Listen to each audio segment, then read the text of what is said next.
Assalamualaikum warahmatullahi wabarakatuh. Dunia tidak selebar daun kelor.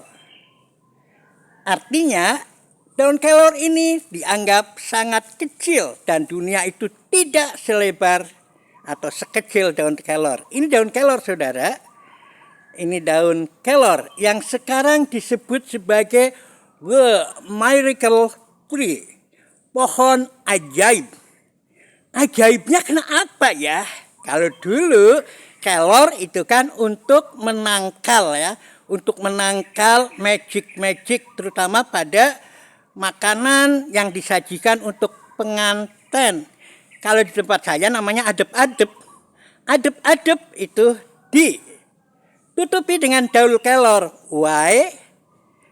Kepercayaan masyarakat menyatakan agar terhindar dari berbagai guna-guna.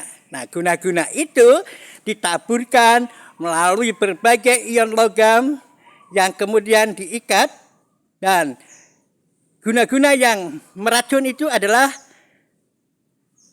oksidan yang sangat membunuh. Radikal bebas yang ditaburkan. Dan ini banyak mineral yang positif sehingga bisa mengikat radikal bebas.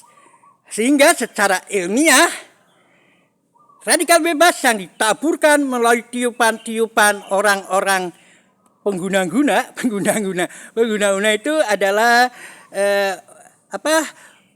wa min syarri nafasati fil uqad ya, dalam bahasa Al-Falaq.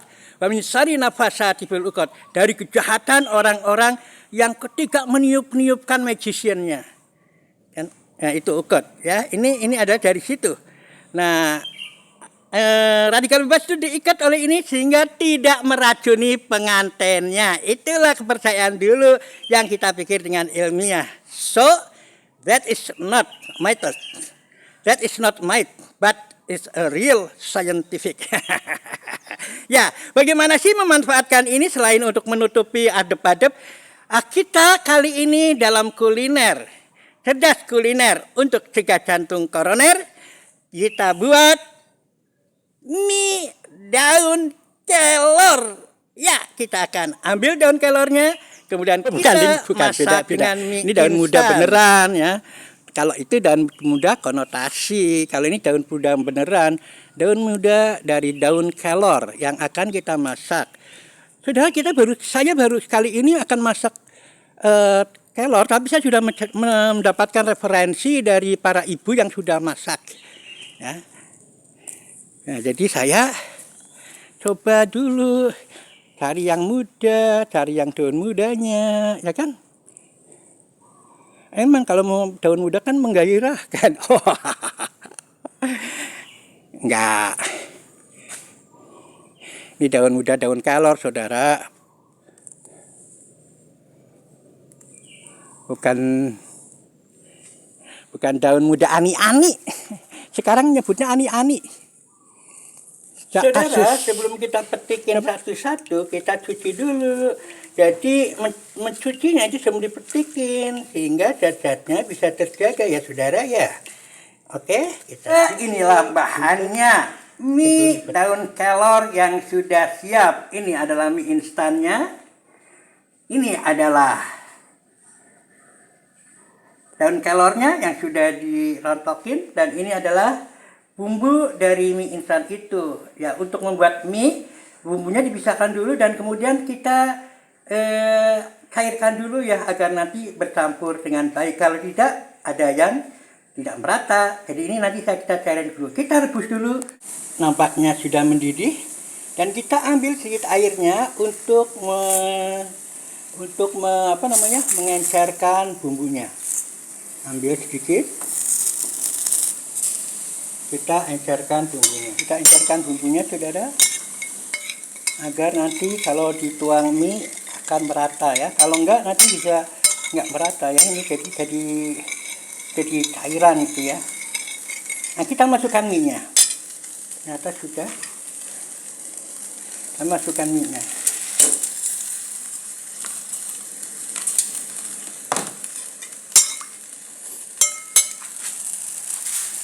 saudara.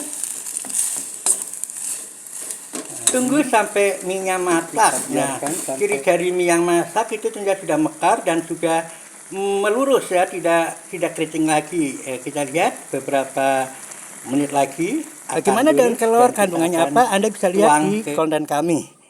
Kali ini kita menikmati mie-nya dan rasanya gimana, kita akan evaluasi, kita akan reviewnya. Jadi ini mie-nya sebenarnya ini mie goreng. Tapi saya masak bastar ya, saya masak bastar artinya mie goreng yang dimasak mie rebus ya kan, karena mengingat gigi saya jadi itulah ya, tahu sendirilah ya, jadi semacam itu. Bagaimana sih rasanya? Rasa tidak bisa diceritakan tanpa merasakannya. Nah, kita cicipi dulu. Saatnya kita mereview mie daun kelor. Saya sudah mendapatkan referensi bahwa enak dan nggak pahit, jadi saya akan coba ya, kita akan buktikan betulkah daun kelornya nggak pahit.